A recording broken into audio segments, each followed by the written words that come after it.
The waitress had already asked her 3 times if she wanted to cancel the order. But Lena Hart wasn't ready to give up yet. She stared at the flickering candle between the 2 empty plates, her phone screen lighting up with another minute gone. 35 minutes late. No call. No message. No, I'm on my way. Blind date. Huh. The waitress asked with a sympathetic smile as she refilled Lena's water glass. Lena forced a laugh. Was it that obvious? You've checked your phone 12 times in the last 5 minutes, the waitress said kindly. Lena groaned, covering her face. I'm setting a new record, aren't I? She wasn't sure why she'd agreed to this in the first place. Maybe it was curiosity. Maybe it was her best friend's voice in her head saying, Lena, you need to start dating again. Not everyone's like your ex. Still, it hurt to sit alone while people around her laughed and clinked glasses. She was about to call it night when the door of the cafe burst open with a loud crash. 3 tiny voices shouted at once. Wait, don't go. Our daddy's sorry he's late. The entire cafe turned to look. Lena blinked.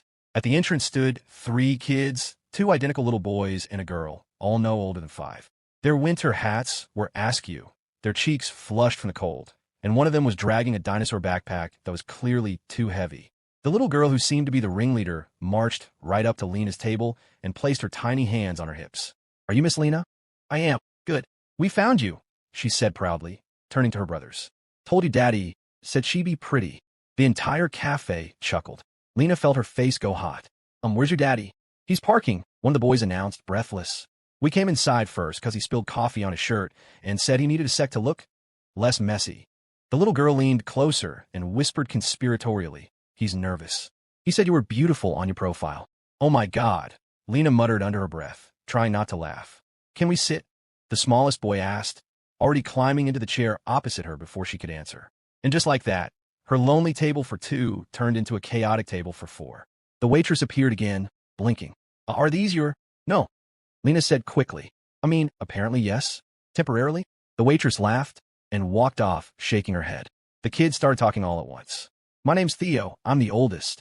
No, you're not. Yes, I am. By 5 minutes. I'm Mason, and this is our sister, Lily, the other boy said proudly. Daddy says we're a handful. Are you ready for that?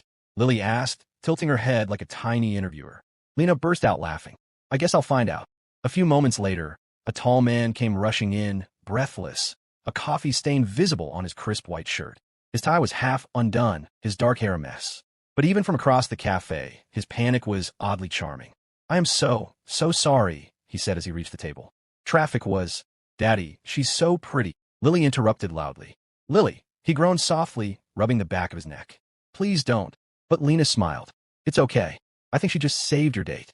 For the first time, he relaxed. I'm Daniel Reid, Lena Hart. He extended his hand. Nice to finally meet you, under the most unconventional of circumstances. She shook it, noticing his firm but warm grip. You have a very dedicated fan club. They're my entire world, he said simply, looking at his kids with that mix of exhaustion and love only single parents seem to master. Their babysitter canceled last minute. I didn't want to cancel on you, so I improvised. Well, she said, smiling, it's definitely the most memorable blind date I've ever had. Good memorable or bad memorable? He asked cautiously. She grinned. Depends on how you plan to fix the coffee stain. He laughed, deep and genuine, and something in her chest eased. The dinner that followed was a blend of chaos and charm. The kids debated over who got to choose the dessert. Lily insisted Lena try the chocolate milkshake. It's Daddy's favorite. And Theo spent 10 minutes explaining how dinosaurs could totally survive if people would just give them a chance.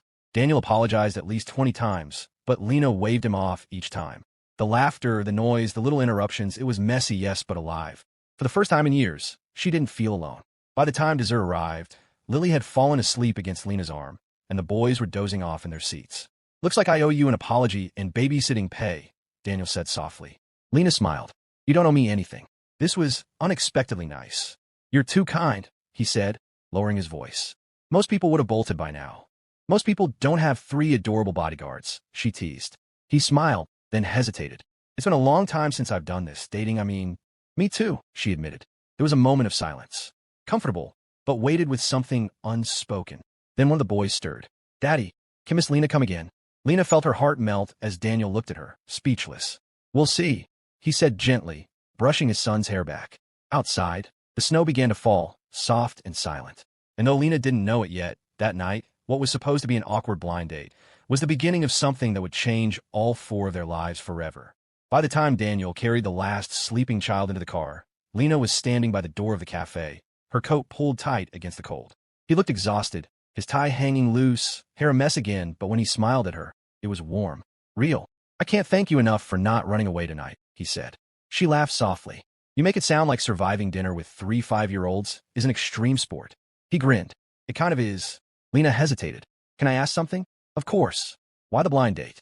You seem like you'd have no trouble meeting someone. He chuckled. That's the nicest thing anyone said to me in a long time. Then his smile faded a little. Honestly, my sister signed me up. She said I needed to rejoin civilization. Apparently, working and parenting full-time doesn't count. She sounds like someone who doesn't take no for an answer. You have no idea, he said, rubbing the back of his neck. But she's not wrong. I've been out of the game for a while. She could tell there was more he wasn't saying, but she didn't push. Not yet. Well, she said with a small smile, for someone out of practice, you made a pretty good impression. Coffee stain and all. He laughed again. Then maybe there's hope for me. She nodded toward his car. You should get them home before they wake up and start round 2. He groaned playfully. Don't jinx it. He opened the car door, carefully tucking each sleeping child into their booster seats. Then, before getting in, he turned back to her. Would you maybe want to do this again? Without the kids? Or with them? I can't guarantee it'll be peaceful either way. She smiled, tucking her hair behind her ear. I'd like that. He looked almost relieved. Good. Then it's a date.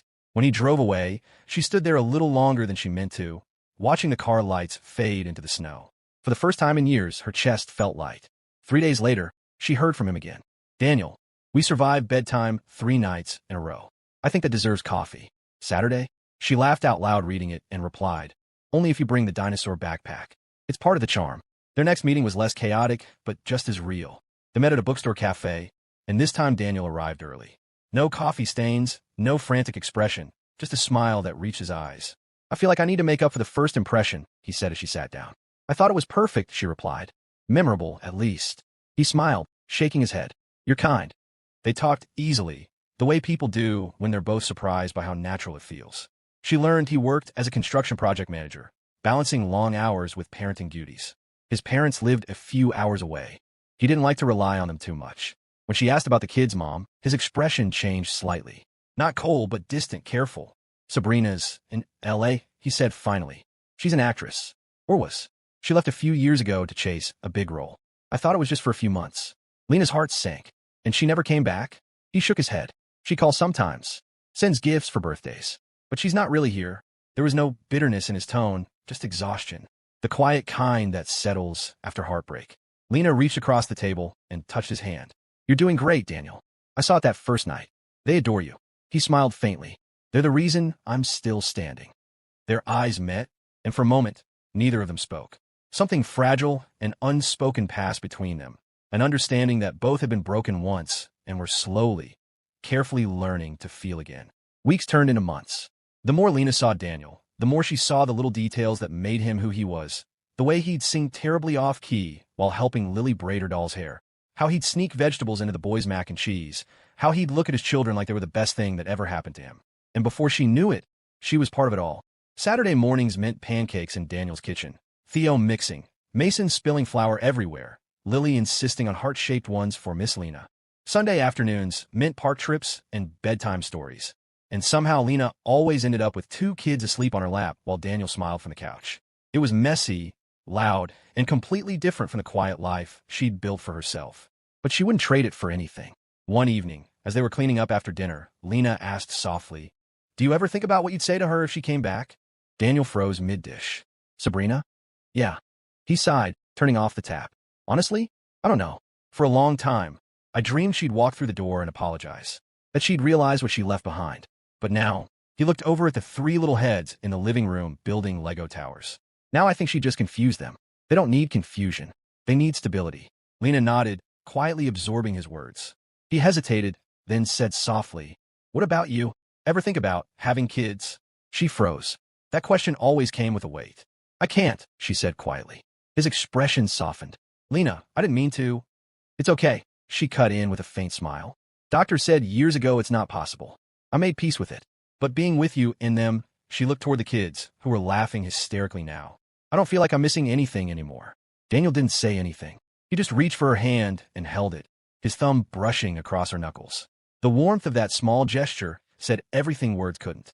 Spring came. Flowers, sunlight, and laughter. By now, everyone at the park knew them, the little family with the woman who wasn't quite mom, but somehow fit perfectly anyway. But peace never lasts forever. Because one afternoon, as Lena was walking the kids home from school, a sleek black car pulled up beside them. The tinted window rolled down, and a woman with sunglasses and flawless curls leaned out. "Hi, sweetheart," she said softly. Lily blinked. "Do I know you?" The woman smiled, a practiced, camera-ready smile. "You do. I'm your mom." Lena froze. The boys looked confused, clinging to her hands. The woman, Sabrina, took off her glasses. "Where's Daniel?" Lena's heartbeat roared in her ears. "He's at work. You shouldn't just show up like this." "I needed to see them," Sabrina said quickly. "Please, I just want to talk." Her voice was smooth, gentle, but Lena couldn't shake the chill creeping up her spine. Later that evening, when Daniel came home and saw Sabrina sitting on his porch, his face went white. "Sabrina?" She stood, arms crossed, perfectly composed. "You didn't return my messages." "Because I didn't think you were serious," he said flatly. "I am. I want to be part of their lives again." Daniel let out a sharp breath. "After 3 years? They're my children. They're our children, and they barely remember you." Sabrina's voice wavered for the first time. "I made mistakes, Daniel, but I've changed." The kids peeked from the window, whispering.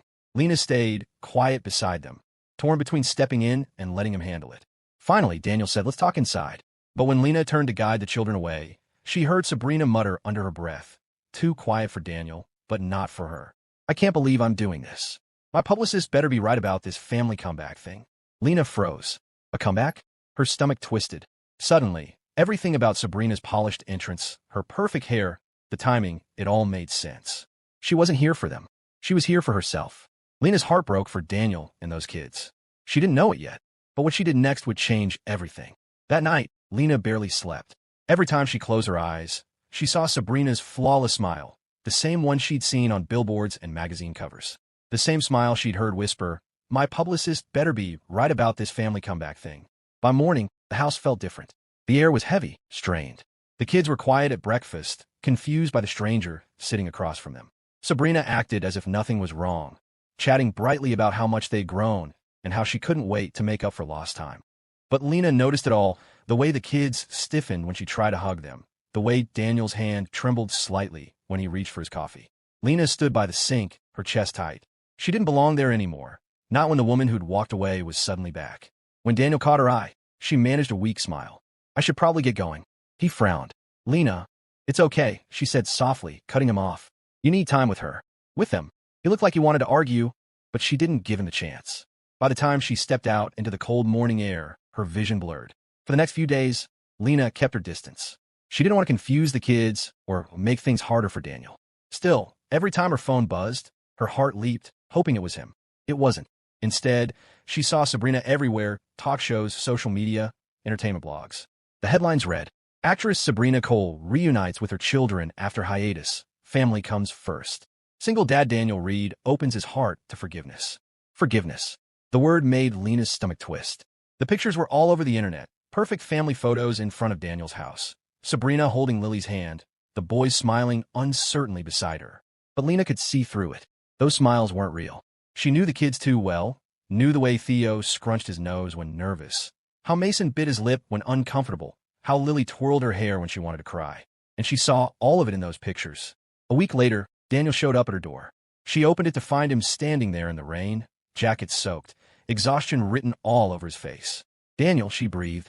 "I'm sorry," he said immediately, "for disappearing, for letting all that happen." She stepped aside silently, letting him in. He ran a hand through his damp hair, pacing once before stopping in front of her. She showed up with cameras. Lena, cameras, said she wanted to document the reunion. "I should have known. I was stupid." Lena shook her head. "You weren't stupid. You just wanted to believe she cared." He met her gaze, his eyes tired but sincere. "The kids are miserable. They cry when I drop them off for her visits. Lily asked me yesterday if she has to call her mommy again. I didn't know what to say." Lena's throat tightened. "Then last night," he went on, voice shaking slightly, "I overheard her arguing on the phone. She said once the public stops talking about the scandal, she'll go back to LA. So she really came back for publicity," Lena whispered. "Yeah." His jaw clenched. "And I let her in." She moved closer. "You were trying to do the right thing. That's what makes you different from her." For a moment, they just stood there, the rain tapping against the window. Then he whispered, "The house feels empty without you." Lena blinked, caught off guard. "Daniel." He stepped closer, gently taking her hands. You had held us together, Lena. Not her. You. Her heart stuttered, torn between wanting to believe him and being afraid to. Daniel, those kids deserve peace. They can't go through another tug-of-war. I know, he said softly, and I'm done letting Sabrina turn our lives into her performance. He took a deep breath, determination settling in his voice. I'm going to end this officially. The next day, the confrontation happened. Sabrina was in the living room, posing with the kids while her assistant adjusted the lighting. Daniel came home early, his jaw set. What's going on? He asked. Family photos, Sabrina said sweetly, never looking up from her phone. My manager thinks they'll go perfectly with the upcoming interview. Interview? Relax, she said lightly. It's a positive story. Finding redemption through family. People love that stuff. Daniel's voice was calm, but icy. You're using our kids as props. They're my kids too, she snapped, dropping the pretense. No, he said firmly. They're our kids, and I won't let you drag them into your PR circus. Her expression hardened. You think you can keep them from me? I have rights, Daniel. You don't get to decide that. The only thing I'm deciding, he said, stepping forward, is that this house isn't your stage. The assistant quietly packed up her camera and slipped out. The kids, frightened, clung to each other on the couch. Sabrina crossed her arms, voice trembling with anger. You'll regret this. Maybe, he said, but at least I'll regret it for the right reasons. He turned to the kids. Go get your coats. We're going to Grandma's for a few days. Sabrina looked ready to argue, but the steely calm in his eyes stopped her cold. Within minutes, Daniel and the kids were out the door. That night, Lena opened her apartment door to find Lily standing there, a backpack half her size on her shoulders with Daniel behind her. Daddy said we could visit, she chirped. Daniel smiled, looking sheepish. I hope that's okay. Lena's heart melted instantly. Of course it's okay. The next few hours were pure chaos again. Spilled hot chocolate, endless bedtime stories, and 3 sleepy little bodies piled on the couch. When the kids finally drifted off, Daniel sank into the chair across from Lena. I talked to my lawyer, he said quietly. We're filing for full custody. Sabrina can visit under supervision if she really wants to be in their lives, but this time, it's going to be on our terms. Lena nodded slowly. That's good, Daniel. That's fair. He looked at her for a long moment, then whispered, I don't want to do this without you. Her chest tightened. You don't have to. He exhaled, leaning forward. You sure? Because life with me isn't glamorous. It's messy, loud, exhausting. Lena smiled. You think I don't know that already? He laughed softly, reaching out to tuck a loose strand of hair behind her ear. His hand lingered there, warm against her cheek. Then he kissed her. It wasn't perfect, the kind of kiss interrupted twice by a sleepy daddy from the living room, but it was real. Honest. Everything they'd both been missing. When he finally pulled back, his forehead rested against hers. I love you, Lena. Her breath caught. I love you too. The months that followed were quieter. Sabrina eventually faded back into the background, her redemption story forgotten as soon as the tabloids moved on. Lena moved in with Daniel and the kids, though, truthfully, she'd already been part of the family long before that. Theo insisted on teaching her everything about dinosaurs. Mason declared her the best pancake flipper in the world, and Lily proudly told her teacher that she had 2 moms, one that left and one that stayed. And for the first time in a long time, everything felt right. One morning, almost a year after that chaotic blind date, Lena stood in the kitchen staring at a small white stick in her hand. She didn't move for a long time, just stared. Then she laughed, a trembling, disbelieving laugh that turned into tears. When Daniel came in, holding a mug of coffee, he froze. Lena? What's wrong? She turned to him, eyes glistening, voice trembling. I'm pregnant. He blinked. You serious? She nodded, smiling through tears. Doctor said it wasn't possible, but... He set the coffee down, crossing the room in 2 steps.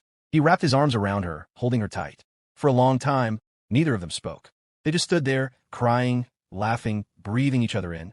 Finally, he whispered, Guess miracles run in this family. She laughed softly. Maybe the kids prayed too hard for a baby brother. As if on cue, Lily's sleepy voice came from the hallway. Did someone say baby brother? They turned to see the 3 of them peeking in, hair messy, pajamas mismatched. Lena smiled through tears. Maybe. The kid squealed, rushing forward to hug them both.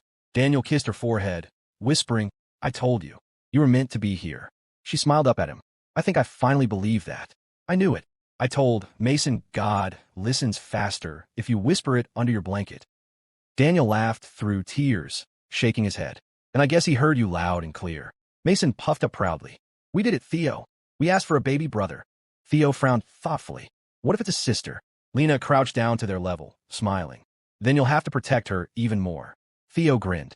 We can do that. The five of them sat there, wrapped up in laughter and messy hugs, the kind that make your ribs ache but your heart feels full. Outside, the sun broke through the morning clouds, spilling soft light across the living room.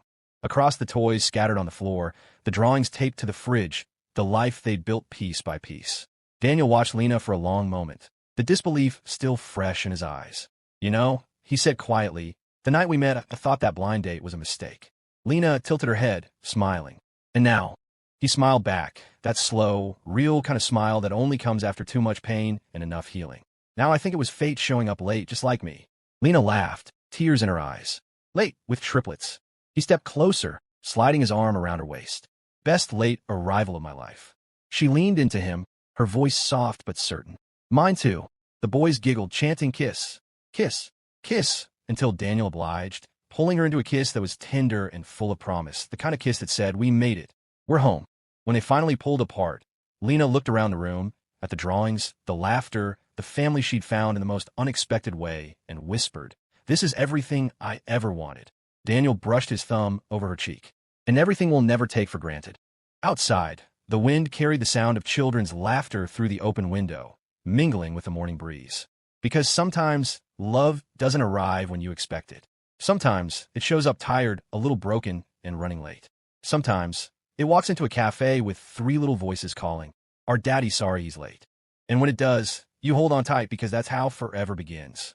Yellow Art, if this story made you smile, don't forget to like this video, subscribe for more emotional and uplifting stories, and share your thoughts in the comments below.